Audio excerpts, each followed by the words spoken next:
अस्सलाम वालेकुम नाज़रीन, आप देख रहे हैं प्रोग्राम दो टोक। मैं हूं किरण नाज। इमरान खान की क़ैद को 5 अगस्त को 2 साल हो जाएंगे और बज़ाहिर महसूस ऐसा होता है कि पीटीआई इस बार भी कोई मौसर एहतजाज नहीं कर पाएगी। खैबर पख्तूनख्वा की तंजीम ने इस्लामाबाद आने से इनकार किया हुआ है। इस्लामाबाद और लाहौर में अब तक एहतजाज की इजाज़त हुकूमत की तरफ से नहीं मिली है। अदालत से सज़ाओं के बाद बेशतर रहनुमा रुपोश हो चुके हैं। सेक्रेटरी जनरल सलमान अकरम राजा ने एहतजाज की सारी जिम्मेदारी तहरीक तहफ़्फ़ुज़ आईन पाकिस्तान पीटीआई के सूबाई सदर और ऑर्गेनाइजर्स पर डालकर अपना दामन झाड़ लिया है। वो कह रहे हैं कि आलिया हमजा, जुनैद अकबर, हलीम आदिल शेख और दाऊद शाह अपने अमल के मिजाज और जिम्मेदार हैं। अब कोई पूछे इनसे कि जनाब आप पार्टी के सेक्रेटरी जनरल हैं, कोई जिम्मेदारी आपकी भी बनती है या नहीं? खान साहब जो अपनी हुकूमत के खात्मे का जिम्मेदार अमेरिका को ठहराते हैं, उनके साहबजादे उसी अमेरिका से उम्मीदें लगाए। आज नाज़रीन न्यूयॉर्क टाइम्स में इमरान खान की रिहाई के हवाले से एक पूरे सफ़े का इश्तिहार शाया हुआ है। कहा जा रहा है कि इस इश्तिहार के लिए लाखों रुपए की रकम अदा की गई है। अगर ये दुरुस्त है तो लाखों रुपए फूंक कर हासिल क्या होगा या क्या हासिल किया पीटीआई ने? जो काम लॉबिंग फर्म और खान साहब के बेटों का दौरा नहीं कर सका, क्या वो ये इश्तिहार कर सकेगा? ऐसे इक़दामात खान साहब के लिए रास्ते खोल रहे हैं या फिर ये बंद करने का सबब बन रहे हैं?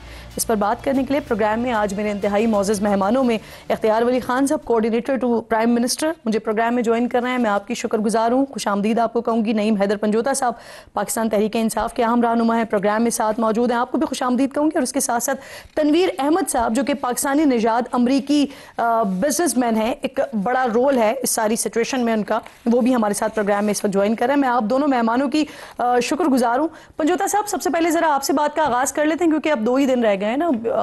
मंगल को आप लोगों का वो दिन है जो जिसके लिए खान साहब ने कहा था कि पीक पर एहतजाज का या तहरीक का आगाज़ करें और 5 तारीख को उसको पीक पर पहुंचाएं। अब एक दिन बाकी रह गया है। खैबर पख्तूनख्वा वाले कह रहे हैं कि वो इस्लामाबाद नहीं जाएंगे। इस्लामाबाद और लाहौर में जो आप लोगों ने दरख्वास्त दी थी मीनार पाकिस्तान पर या F9 पार्क में जलसा करने की, उसकी अभी तक इजाज़तें नहीं मिली हैं। तो ये ग्राउंड पर अगर सिचुएशन अभी वाज़ेह नहीं है तो ये पीक पर कैसे जाएगा 5 तारीख को सारा मामला?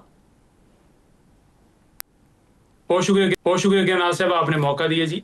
देखें, ग्राउंड के ऊपर अगर आप देखें तो आलिया हमजा साहबा की पेज उठा के देख लीजिए, ट्विटर वाला अकाउंट देख लीजिए, तो उसमें जितनी मोबिलाइजेशन है, एक एक लम्हे की जो वीडियोस हैं मुख्तलिफ शहरों की, उन्होंने अपडेट भी दी है। हम ग्राउंड के ऊपर मौजूद हैं और हम अपनी एक्टिविटीज़ कर रहे हैं। लेकिन दूसरी तरफ आप वहाँ ये भी देख लीजिए कि किस तरह हमारे किसी भी मोबिलाइजेशन, किसी भी मीटिंग, किसी भी जगह के ऊपर गैदरिंग के बाद या गैदरिंग ना भी हो तो हमारे घरों के अंदर छापे मारे जा रहे हैं। किस तरह चारदीवारी का तकद्दस जो है वो पामाल किया जा रहा है। मैं खुद इस चीज़ का विक्टिम हूँ। मेरे घर में 2 दफ़ा एक दिन के अंदर रेड किया गया। शेख वकास अकरम और दीगर, आज हमारे कश्मीर के जो साबिक वज़ीर आज़म हैं अब्दुल कयूम न्याजी साहब, उनको भी आज गिरफ्तार कर लिए कि वो जाकर एक जो कन्वेंशन था उसके अंदर जाकर बातचीत करना चाहते थे। तो ये सारी चीज़ें, ये सारे हरबे सिर्फ इसलिए किए जा रहे हैं कि इनकी कुर्सी के हवाले से बात होती है, क्योंकि जब हम रूल ऑफ लॉ की बात करते हैं तो इनकी कुर्सी खतरे में आती है। तो ये नहीं चाहते कि पाकिस्तान में कोई आवाज़ बुलंद करे जमहूरियत के लिए, आज़ाद अदलिया के लिए, आइन की सरबुलंदी के लिए, लोगों के हकूक़ के लिए। उसके लिए लोगों के बुनियादी हकूक़ सलब करना या उसके अलावा जिस इदारे को इस्तेमाल करना, ये तमाम तर वसाइल इस्तेमाल करें और उनका फोकस सिर्फ उसके ऊपर है। लेकिन अगर ये फोकस अच्छा, मुझे ये बताइए कि ये जो पिछले 1 हफ्ते के अंदर, पंजोता साहब, पिछले 1 हफ्ते के अंदर जो सिचुएशन डेवलप हुई, जिस तरह से आपके रहनुमाओं को सजाएं हुई हैं, अब आप खुद भी बता रहे हैं आप भी उसी का शिकार हैं, बहुत सारे आपके रहनुमा हैं जो नहीं निकल रहे हैं या रुपोश हैं, तो अब उनके लिए पॉलिसी क्या है? क्या वो आकर लीड करेंगे, गिरफ्तारियों को मोल लेंगे, खतरा मोल लेंगे या फिर गुरेज करेंगे? क्या करेंगे आप लोग? जी बिल्कुल, वो लीड करेंगे, वो बिल्कुल एहतजाज करेंगे। पुरअमन एहतजाज करना आपका हक है। आइन का आर्टिकल 15 आपको हक देता है। जहाँ तक उनकी अपीलों का मामला है तो वो अपीलों में जाएंगे। हमारे खिलाफ जितनी सजाएं हुई, जितने फैसले आए, वो तमाम के तमाम हम समझते हैं कि गलत हैं, और वो अगर आप मुझसे पूछेंगी तो मैं आपको साबित कर दूंगा इधर प्रोग्राम के अंदर ही। तो हम तो जारी हैं, लेकिन इनको अगर फार्म 47 की हुकूमत मिल ही गई थी तो काश ये मुल्क की इकॉनमी की कोई तरफ गामजन होते, कोई पाकिस्तान की मशत की तरफ ये कोई कदम बढ़ाते, लेकिन उस तरफ इनका फोकस नहीं है। आज 47% लोग आप कह रहे हैं गिरफ्तारी मोल लेंगे, ठीक है, खतरा मोल लेंगे इसका, ठीक है। साथ ही मौजूद रहिए, इख्तियार वली साहब साथ मौजूद हैं। इख्तियार साहब, 5 अगस्त एक दिन रह गया है और जो सिचुएशन अभी बनी है, कहीं आप लोग इजाज़तें नहीं दे रहे हैं, कहीं पर गिरफ्तारियां अमल में आ रही हैं। एक तरफ आप कहते हैं कि पीटीआई में वो दमखम नहीं रहा, तो अगर दमखम नहीं रहा तो सर आने दें, एहतजाज करने दें। किस बात का खौफ है हुकूमत को? अभी आज भी जो हुआ, आज़ाद कश्मीर के साबिक वज़ीर आज़म क़य्यूम नियाज़ी साहब, उनको गिरफ्तार कर लिया गया सर। बिस्मिल्लाहिर्रहमानिर्रहीम, बहुत शुक्रिया। क़य्यूम नियाज़ी साहब क्या इनकलाब ले जाते हैं। मैं तो उनकी गिरफ्तारी अगर किसी ने की भी है तो गलत किया है। तहरीक इंसाफ की तैयारियां क्या है, मुझसे किसी ने पूछा था उस दिन कि आपकी क्या तैयारी है। मैंने कहा हमारी वही तैयारी है जो इनकी है। कहते इनकी तो कोई तैयारी नहीं है। मैंने कहा हमारी भी कोई नहीं है, ये फारिग ही है।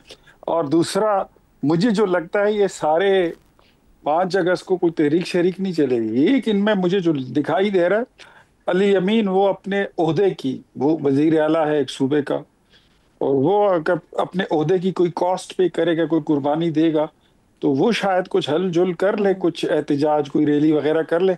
बाकी ये सारे आपको सिनेमा हॉल में बैठे नजर आएंगे, ये सब मनी बैक गारंटी देखेंगे जो फवाद चौधरी ने देखी थी। इनमें से मुझे कोई नहीं लगता कि अब कोई जो है वो बाहर आए। यार आप इससे खुद अंदाजा लगा लें किरण, ड्रामाबाजी और क्या होती है। कहते खान साहब के बेटे वजीर आला अगर एहतजाज करेंगे तो अपने ओहदे से जाएंगे। नहीं, मैं कहा अपने ओहदे से नहीं जाएंगे, मैं कहा कि नहीं करेंगे तो अपने ओहदे से जाएंगे। तो वो शायद थोड़ा बहुत एहतजाज कर लें, इससे ज्यादा मुझे कुछ दिखाई नहीं देता।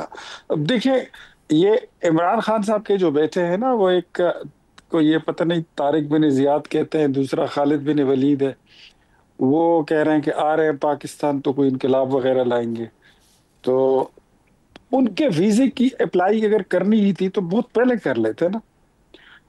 पहले इन्होंने कहा कि उनके पास नाइकोप है, नाइकोप अब नहीं है।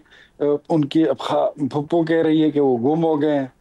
तो अगर वो गुम हो गए तो आपको वीजा टाइमली अप्लाई कर लेना चाहिए था। अभी तक इनका वीजा अप्लाई नहीं हुआ, और अब आखिरी 11th आवर पे आके ये बोलेंगे कि जी वो तो बस आ रहे थे, हुकूमत ने उनको वीजा नहीं कल वज़ीर प्रोग्राम में मौजूद थे, वो कह रहे हैं अप्लाई हो चुका है और गालिबन एक का किसी का अप्लाई हुआ है, कासिम का या सुलेमान का, एक का नहीं हुआ और वो शायद मंगल तक आ जाएगा।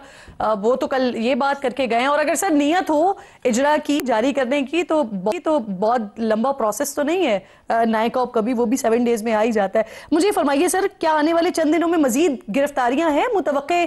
क्योंकि फहरिस्त तो बड़ी तवील है और उन लोगों की स्पेशली जो पुलिस को मतलूब है सर, तो है गिरफ्तारियां अमल में आने वाली? देखिए, जो लोग मतलूब हैं उनकी गिरफ्तारियां होंगी, जो मतलूब नहीं वो तो रूटीन की बातें हैं। उसका तहरीक वहरीक से कोई ताल्लुक नहीं है। तहरीक क्या, और हमें पता है हुकूमत जो है उसको बिल्कुल इस मामले में ये जो तहरीक इंसाफ है और इनकी तहरीक है, इस मामले में हुकूमत के पास बिल्कुल चिल वाला माहौल है। कोई उधर कोई टेंशन वाला कोई मसला नहीं है। हमें पता है ना कि इन तिलों में कितना तेल है। हमने आजमाए हुए हैं।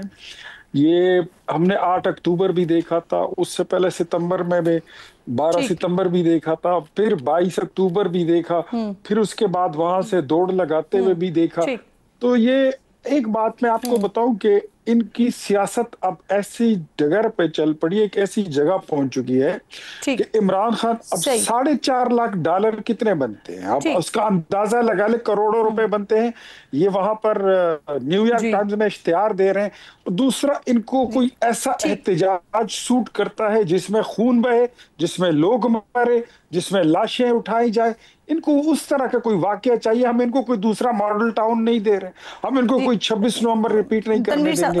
वो अगर होगा नहीं तो ये आएंगे लकी रानी सर्कस मुझे इजाजत दें सर। तनवीर साहब बैठे हुए साथ में, बिजनेसमैन है और खान साहब से पिछले कुछ दिनों में, कुछ अरसे में इन्होंने मुलाकात भी की थी, तो उस हवाले से भी उनसे बात कर लेते हैं। सर बहुत शुक्रिया आपका। अस्सलाम वालेकुम।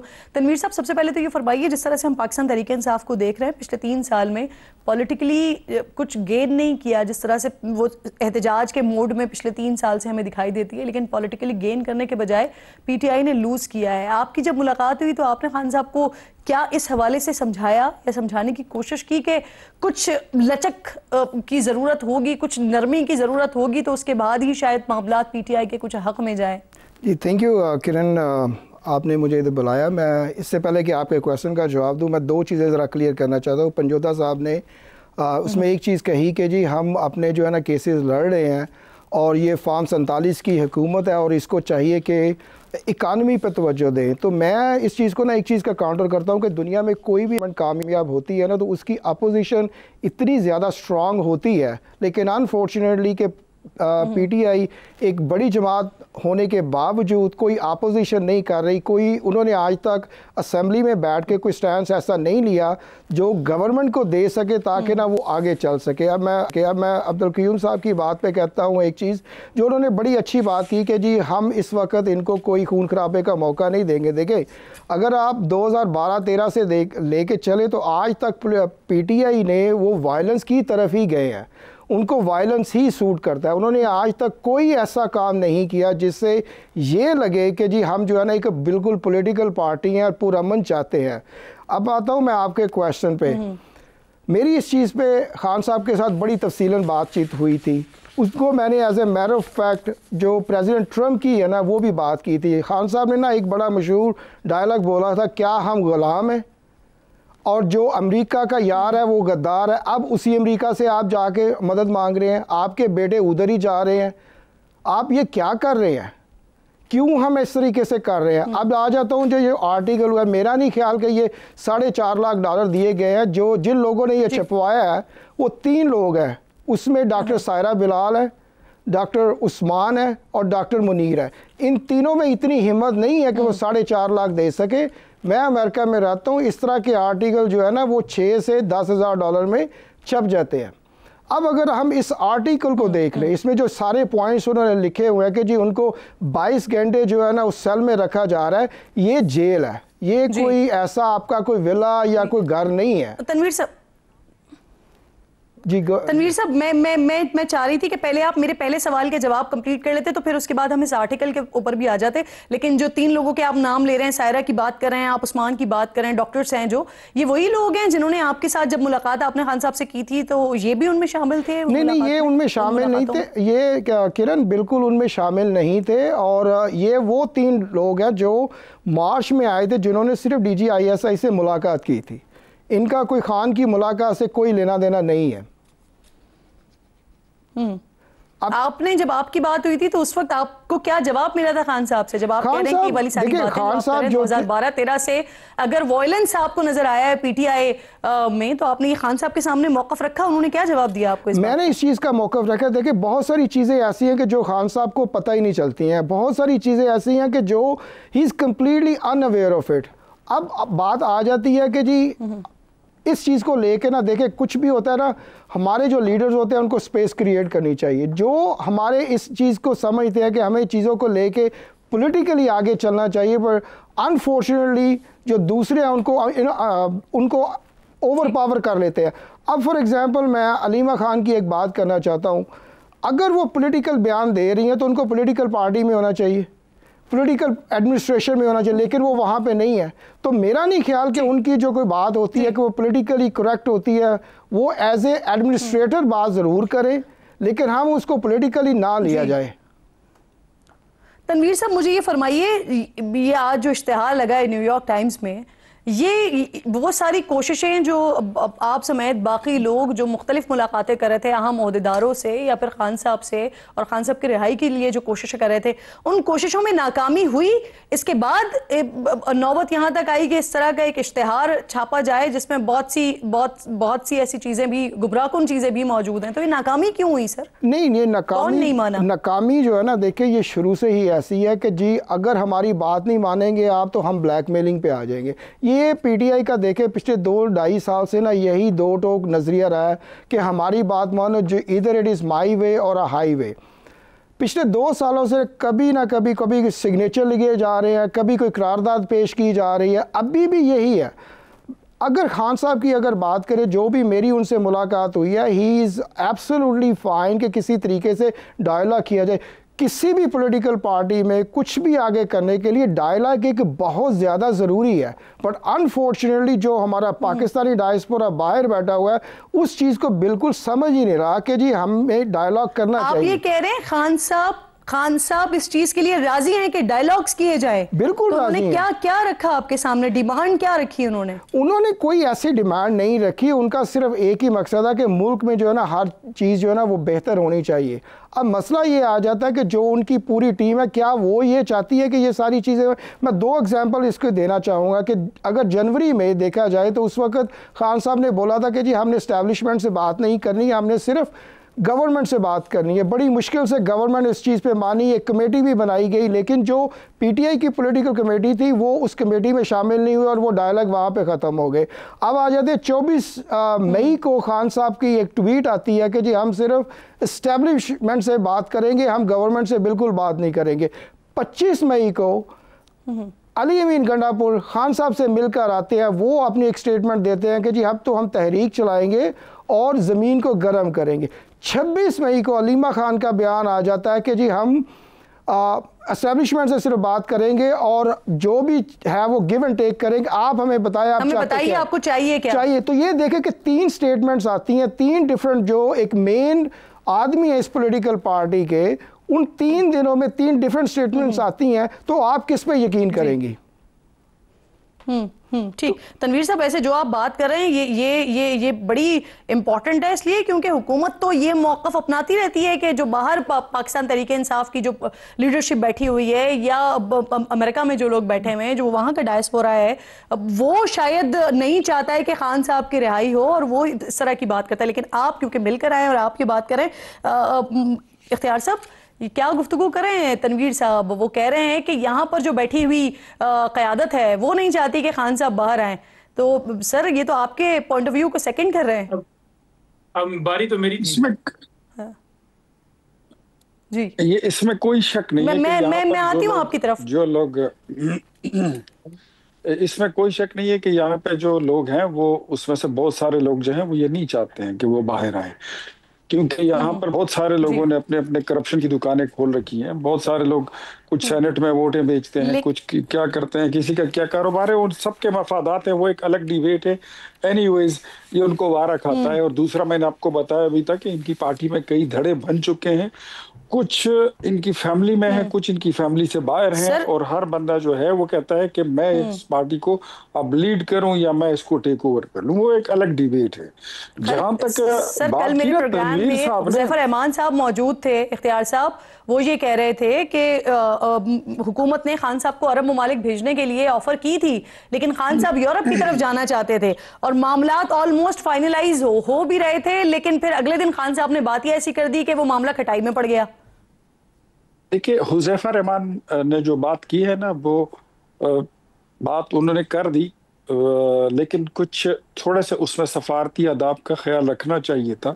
किसी मुल्क का हम नाम नहीं ले सकते, लेकिन ये अक्सर मैं पीटीआई के दोस्त हमारे साथ प्रोग्राम में बैठे होते हैं और ये हमसे सवाल करते होते हैं कि वो डट के खड़ा है, वो डील नहीं कर रहा, वो भाग नहीं रहा। मैं इनको हमेशा एक ही बात करते था, जनरली कवर कारपेट करके, कि उसको डील ऑफर नहीं हो रही है।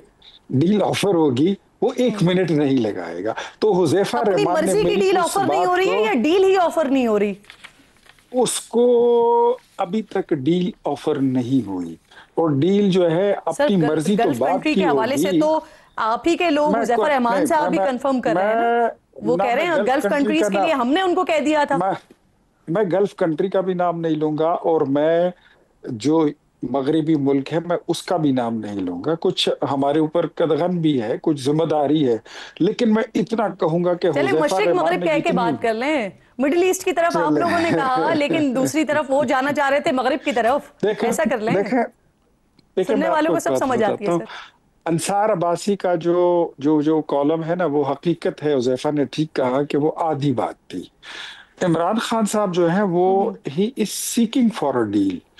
जो आपने देखा, जब ट्रंप का इलेक्शन हुआ, इलेक्शन से पहले यहाँ पर ठीक ठाक ये पूरी उम्मीद। सर, अंसार अब्बासी साहब खुद ट्वीट कर रहे हैं कि हुकूमती वज़रा मेरी खबर का हवाला देकर जो बात कर रहे हैं, मैंने ऐसी कोई बात नहीं की है। ठीक है, सही है, चले वो भी दुरुस्त कह रहे हैं। तो डोनाल्ड जे ट्रंप के इलेक्शन की बड़ी उम्मीद लगा के रखी गई थी। रिचर्ड ग्रैनल की एक एक ट्वीट पर पूरी तहरीक इंसाफ को हमने ठीक। लूटी डालते हुए देखा है। फिर उसके बाद आपने देखा कि हम्म। ये इन्होंने अपने बेटों को वहां पर भेजा और उनका ये ख्याल था कि शायद ये अमेरिका जाएंगे तो इनके लेफ्ट राइट कोई डेढ़ ठीक। डेढ़ दो दो दर्जन सेनेटर्स खड़े सही। होंगे। थोड़ा ठीक। सा रुक जाइए इख्तियार साहब, किरण, मुझे थोड़ा मुझे सा रुक इजाजत जाइए। दीजिएगा। और ठीक। वो ऐसा कुछ हुआ नहीं। खान साहब को डील जिस दिन ऑफर हुई, आप यकीन करें ना, ये जो कहते हैं कि डट के खड़ा है, लंबा खड़ा है, इतने कद के ठीक। साथ, ये सारी बातें इससे हवा निकल जाएगी बिल्कुल सही। इसी तरह जिस सर, तरह वो नया फिर जिस पाकिस्तान या कॉन्ट्रोडक्शन की आप बात 50 करते लाख हैं ना कि जानवर। पीटीआई के रहनुमाओं के अंदर भी वो कॉन्ट्रोडक्शन पाया जाता है, तो फिर ये कॉन्ट्रोडक्शन आप लोगों के दरमियान भी आ जाता है ना। एक आपके वजीर आके कह के जाते हैं कि डील ऑफर की थी हुकूमत की तरफ से, आप कह रहे हैं ऐसी कोई ऑफर नहीं की, जब ऑफर होगी तो फौरन एक्सेप्ट कर लेंगे। पंजोता साहब, आप मुझे फरमाइए, आपकी अपनी पार्टी के अंदर सर क्या चल रहा है? एक तरफ हलीमा खानम साहिबा कहती हैं कि जो ज़िमनी इलेक्शन होंगे उसका पीटीआई बॉयकॉट करेगी, दूसरी तरफ उमर अयूब साहब कहते हैं ऐसा कोई फैसला नहीं हुआ। फिर हमारे पास इत्तलात आती हैं, खबरें आती हैं कि अली अमीन गंडापुर साहब के लिए खान साहब ने कहा, आज अखबारात में भी ये हेडलाइंस लगी कि अली अमीन गंडापुर साहब के लिए उन्होंने कहा कि अगर उनसे नई सूबे का अमन कायम हो रहा तो वो इस्तीफा दे दें। लेकिन फिर हमारे पास खबरें आती हैं कि ऐसी कोई बात नहीं हुई। तो कौन सही बात कर रहा है आपकी पार्टी में?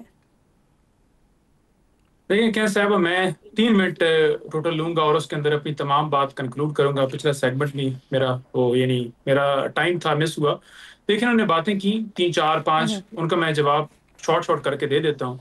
तारक बिन ज़ियाद और खालिद बिन जी। वलीद की उन्होंने बात की कि वो क्या वो हैं कासिम और सलमान। भाई वो तारक बिन वलीद और खालिद बिन वलीद नहीं है, तो फिर आप घबरा क्यों रहे हैं? फिर आप उन्हें आने दीजिए।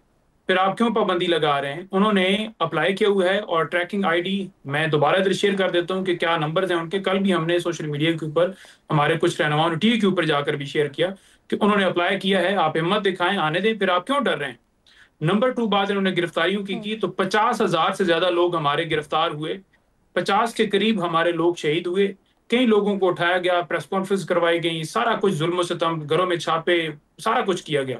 लेकिन जी। हम ना पीछे उस वक्त हटे थे, ना आप हटे हैं, और हम जुल्मत के खिलाफ आवाज बुलंद करते रहेंगे।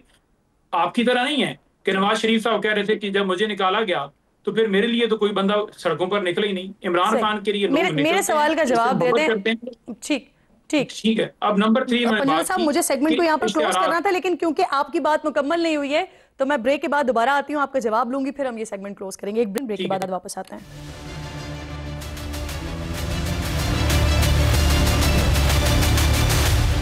वेलकम बैक वंस अगेन जी। मेरे मौजूद मेहमान मेरे साथ ही मौजूद हैं। पंजोता साहब, आपके लिए सवाल छोड़ के गए थे कि इस वक्त पार्टी में सही बात कौन कर रहा है सर?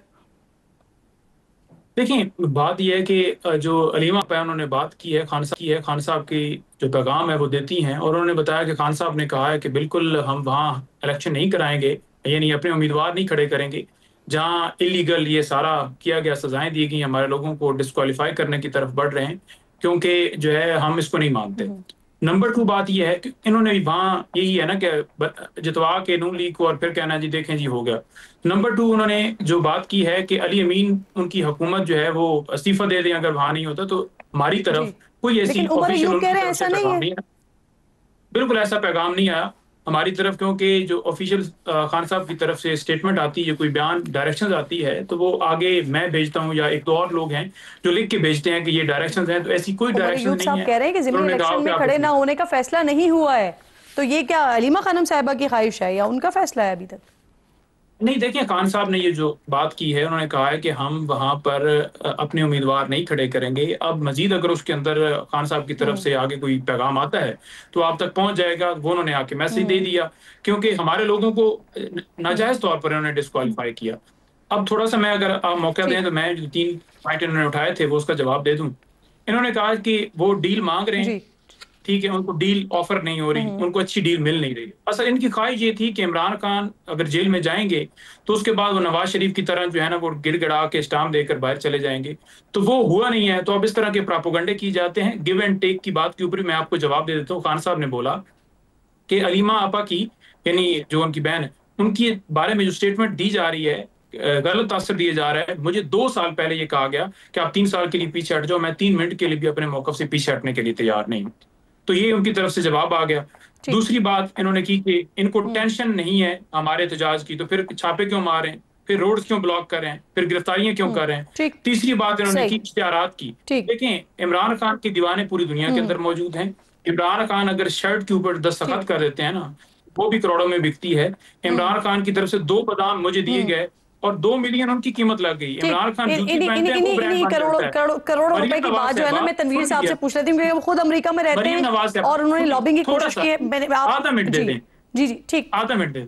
मरियम नवाज साहबा गिलास पकड़ के खड़ी होती हैं स्टील का, कि शायद उसकी भी कोई कीमत लगा दे, लेकिन उसकी कीमत को नहीं लगती। आगे उन्होंने बात की अपोजिशन की। Opposition leader national assembly, senate के अंदर और पंजाब, तीनों को तो आपने सजाएं दे दी और 26 अरकान को आपने मुअत्तल होते देखा कि उन्होंने बात क्यों की है, उन्होंने रूल ऑफ लॉ की बात क्यों की है, चोर को चोर क्यों कहा है। तो हम पूरा किरदार अदा कर रहे हैं। बाकी रह गई ये सारी अफवाहें कि वहाँ ये हो गया। पंजोता साहब आपकी बात आ गई, आपकी बात बड़ी वजाहत के साथ आ गई है। तनवीर साहब, दोनों तरफ की सिचुएशन आपके सामने है सर। हुकूमत क्या सोच रही है और ऑपोजिशन क्या सोच रही है। आपने कहा कि जब तक स्ट्रांग ऑपोजिशन नहीं होगी तब तक हुकूमत शायद उस तरह से डिलीवर ना कर सके। हल क्या नजर आ रहा है आपको सर? देखिए जी, जो सोल्यूशन जो है ना वो यही है। मैं एक थोड़ी सी चीज़ आपको बता दूं कि अगर हम पास को देखें तो बेनज़ीर भुट्टो साहबा 16 सीटें लेके भी बैठी थी। उन्होंने अपनी स्पेस बना के ना अपोजिशन बना के हुकूमत में आ गई थी। 1992 या 93 में नवाज शरीफ साहब 34 सीटें लेके बैठे थे और आहिस्ता आहिस्ता अपनी पोजीशन बना के आ गए थे। अब मैं एक सोल्यूशन की बात करता हूँ। सोल्यूशन एक अगर हमने चलना है, पीटीआई को लेके चलना है, तो हमें थोड़ी सी मैच्योरिटी दिखानी पड़ेगी। उसके लिए 3-4 स्टेप्स हमें करने पड़ेंगे। सबसे पहला स्टेप ये है कि हम जो एक पॉलिटिकल कमेटी बना के जो अच्छे लोग हैं, जो इस चीज़ को समझते हैं, उनको लेके आगे आया जाए। वो इस चीज़ पे तवज्जो दे कि हम वायलेंस नहीं करें, एक डायलॉग करें। डायलॉग जब तक नहीं होंगे, आज तक दुनिया में एक पार्टी भी ऐसी नहीं है जो वायलेंस की तरफ जाए सवाए पीटीआई के, लेकिन बाकी सब पार्टी जो है ना वो एक डायलॉग की ही तरफ जा रही हैं। लेकिन पीटीआई जो है ना अनफॉर्चुनेटली वो डायलॉग को तरजीह बिल्कुल दे ही नहीं रही है। ठीक है, इसके अलावा अगर आप देखें तो ये जो चीज़ें हम बाहर जो पाकिस्तानी डायस्पोरा है उसको ये चीज़ें बिल्कुल भी नहीं करनी चाहिए। देखिए, अगर हमने कोई चीज़ें जो रेसोल्यूशन की तरफ लेके जाना है, मैं आपको 3-4 स्टेप दे देता हूँ। May 9 का क्लियर कट रिग्रेट होना चाहिए। हमें कोशिश करनी चाहिए कि आज के बाद जो है वो May 9 जैसा इंसिडेंट बिल्कुल नहीं हो, लेकिन हमें दुआ ज़रूर करनी चाहिए कि जो May 10 में हुआ, जिस तरीके से पाक फ़ौज ने जो है ना वो जंग जीती, वो ज़रूर हो, ताकि हम जो है वो अपने दुश्मन का सर नीचा कर सके। डिस्ट्रक्टिव पॉलिटिक्स बिल्कुल ना हो, कंस्ट्रक्टिव पॉलिटिक्स रहे। जो बात की ना सर डायलॉग के हवाले से, तो आज से कुछ अर्सा पहले एक डायलॉग का आगाज हुआ भी था, जिसकी 2-3 बैठकें हुई भी थी, लेकिन फिर उसका भी कोई हल नहीं निकला था। पीटीआई भी उससे पीछे हट गई थी। तो सर एक एजेंडा कल भी आया है कॉन्फ्रेंस का, एक ये तनवीर साहब भी कह रहे हैं कि डायलॉग किए जाएं। सोच रही है हुकूमत इसका कुछ हल निकालने का, कि अब बस ऐसी डिस्कशन चलती रहेगी? इख्तियार साहब देखिए, जो अच्छी तजावीज़ है ना वो अच्छी है, उसको बुरा बंदा नहीं कह सकता। इलेक्शन रिफॉर्म्स होनी चाहिए, पार्लियामेंट की सुप्रीमेसी की बात हो, कानून की बालादस्ती पे बात हो, बिल्कुल होनी चाहिए। तो ये सारी चीजें ये लाए ना, लेकिन इनको देखें, इनकी मुसीबत प्रॉब्लम यह है कि इनको आते साथ हुकूमत दे दो और हुकूमत में बिठा दो, फिर बाद में इनका लीडर कहता है कि यार हमारी तो ट्रेनिंग ही नहीं थी, बस हुकूमत हमें मिल गई तो अब हमें चलाना आता नहीं है, नेक्स्ट बार हम ठीक हो जाएंगे। तो मतलब ये पाकिस्तान का मुल्क है, ये कोई लर्नर की गाड़ी थोड़ी है कि जिसपे पीछे एल लिखा हुआ है और आप फिर आते रहो और लड़ाते रहो, उसको कभी इधर रगड़ो कभी उधर रगड़ो, ऐसे तो नहीं होता ना। बात ऐसी है कि इन बातों पे अमल हो सकता है, लेकिन अभी नहीं। इलेक्शन में जब 1 साल रह जाए फिर उस वक्त बैठा जा सकता है। सबसे पहले बात मैं आपको बताऊं, मैं आई स्टिक, आपने जाते जाते मुझे कह दिया था कि एक वजीर ये बात करता है दूसरा ये कहता है। I stick to my words and I second mister Huzaifa Rehman कि उन्होंने जो बात की उन्होंने कुछ ज्यादा वजाहत के साथ आपको बता दी, and there is no contradiction in it कि Imran Khan is seeking for a deal. वो पहले दिन से तैयार बैठा है। आपका क्या ख्याल है जब वो कहते हैं कि I need to talk to DGI, I need to talk with establishment and army chief, उनसे क्या बात तस्लीम करें ना? आप डील कर रहे थे गल्फ कंट्रीज की और वो डील चाह रहे थे यूरोप की। देखिए वो जाना, देखे नहीं, डील इज डील, या गल्फ कंट्री की हो या मगरिबी मुल्क की हो, डील इज डील। मतलब मुल्क से बाहर जाना है और जेल से बाहर आना है। मैं तो उस बात पे स्टिक हूं ना, मैं वो बात आपको बता रहा हूं। जाना कहाँ पे है ये भी ठीक, बाद में, वो तो सही, अलग चीज है। लेकिन ये एक बंदे को जो अंदर बैठा बिल्कुल ठीक। वो रो रहा है कि मेरे साथ डील करे, उसको यहाँ पर चिगोवेरा बना के ठीक, और बहुत बहुत नेल्सन शुक्रिया मंडेला आपका बना के इख्तियार वली अप्रोच साहब, कहते बहुत हैं। शुक्रिया। That वक्त is बिल्कुल खत्म something हो गया disgusting. है इस सेगमेंट का। तनवीर अहमद, पंजोता साहब, आप तीनों मेहमानों की बेहद शुक्रगुजार हूँ। प्रोग्राम में साथ मौजूद है। सिचुएशन से और डिस्कशन से लगता है कि ये मामला ऐसे ही चलता रहेगा। एक छोटा सा ब्रेक लीजिए, ब्रेक के बाद वापस आते हैं तो फलस्तीन के हवाले से बात करेंगे।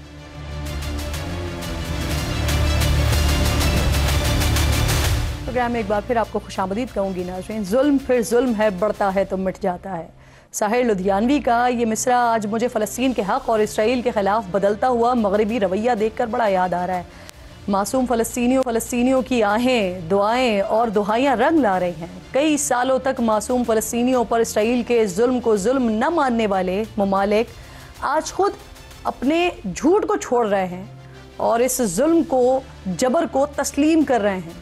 दहाइयों तक जालिम इसराइल के सितम से सरफ नज़र करने वाले कई मगरबी ममालिक आज सहूनी रियासत की बदमाशी को रोकने की बात कर रहे हैं। फ्रांस पहले ही सितंबर में अक़वाम मुत्तहिदा इजलास के मौके पर फ़लस्तीनी रियासत को तस्लीम करने का ऐलान कर चुका है। इसके बाद बरतानिया में भी फ़लस्तीन को तस्लीम करने के लिए दबाव बढ़ने के साथ ही बरतानवी वज़ीर आज़म ने इसराइल को साफ साफ बता दिया है कि अगर इसने गाज़ा में जंग बंदी समेत ठोस इक़दामात न किए तो बरतानिया सितंबर में फ़लस्तीनी रियासत को तस्लीम कर लेगा।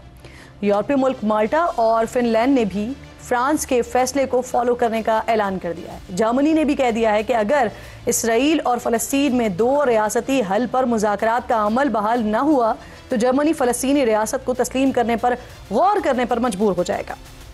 कनाडा भी फ़लस्तीनी रियासत को तस्लीम करने पर गौर कर रहा है। साथ ही न्यूजीलैंड, पुर्तगाल और ऑस्ट्रेलिया ने भी जल्द फ़लस्तीनी रियासत को तस्लीम करने का इंदिया दे दिया है। ऑस्ट्रेलिया के जिक्र के साथ ही आज सिडनी में फ़लस्तीन के हक़ में होने वाले तारीख़ी एहतजाज के तारीख़ी मनाजिर भी आपको दिखाना चाहती हूँ। छुट्टी के दिन किस तरह शदीद बारिश है, ठंडा मौसम है, इसके बावजूद 90,000 लोग सिडनी हार्बर ब्रिज पर फ़लस्तीनियों के हक़ में मार्च फॉर ह्यूमैनिटी में शरीक हुए हैं। एहतजाज में शरीक अफराद ने फौरी सीज़ फायर समेत इसराइल और अमरीका के ख़िलाफ़ नारे लगाए हैं। मुजाहिरीन में विकीलीक्स के बानी जूलियन असांज और दीगर सियासी और समाजी रहनुमा भी शरीक थे। आज सिडनी में नाज़रीन अहले फ़लस्तीन के लिए होने वाले तारीख़ी मुजाहिरे को देखकर मुझे साहिर लुधियानवी के मज़ीद बोल याद आ रहे हैं कि जुल्म की बात ही क्या, जुल्म की औकात ही क्या। जुल्म बस जुल्म है आगाज़ से अंजाम तलक। खून फिर खून है, 100 शक्ल बदल सकता है। ऐसी शक्लें के मिटाओ तो मिटाए न बने, ऐसे शोले के बुझाओ तो बुझाए न बने, ऐसे नारे के दबाओ तो दबाए न बने। लेकिन ये तब्दीली की लहर इसराइल और इसके सबसे बड़े इत्तेहादी अमेरिका को कबूल नहीं है। अमरीकी सदर पहले ही फ्रांस के ऐलान को मुस्तरद कर चुके हैं और आज अमरीकी वज़ीर ख़ारजा ने मगरबी ममालिक के बयानात को शदीद तनकीद का निशाना बनाया है। मार्को रूबियो कहते हैं कि फ़लस्तीनी रियासत सिर्फ इसराइल की मंजूरी से कायम हो सकती है। मगरबी ममालिक में इतनी सलाहियत नहीं है कि वो फ़लस्तीन को एक रियासत बना सकें। दूसरी तरफ इसराइल भी इस तब्दीली से बिल्कुल ही हक्का बक्का है कि किस तरह इसके मजालिम पर सालों आंखें बंद किए रखने वाले ममालिक आज सरेआम इसकी मुखालिफत पर उतर आए हैं। अपने जुल्म का जल्द खात्मा देखकर इसराइल ने अब तड़ियाँ लगाना शुरू कर दी हैं कि अगर गाज़ा में यरगमालियों की रिहाई से मुतल्लिक मुज़ाकरात में जल्द पेशरफ्त न हुई तो लड़ाई बिला तात्तुल जारी रहेगी। अमरीकी हुक्काम ने कमज़ोर होती हुई इसराइल की पोजीशन देखकर झूठा प्रोपेगेंडा शुरू कर दिया है। पिछले दिनों मशरिक़ वस्ता में अमरीकी सदर ट्रंप के खुसूसी एलची ने इसराइली यरगमालियों के अहले खाना से बातचीत के दौरान दावा कर दिया कि हमास हथियार छोड़ने के लिए तैयार है, जिसकी आज हमास ने तरदीद कर दी है और बताया है कि आज़ाद और मुकम्मल खुद मुख्तार फ़लस्तीन के क़याम तक हमास की मुसलसल जो मुसल्लह तहरीक है वो जारी रहेगी, जिसका दारुल हुकूमत बैतुल मक़दस होगा।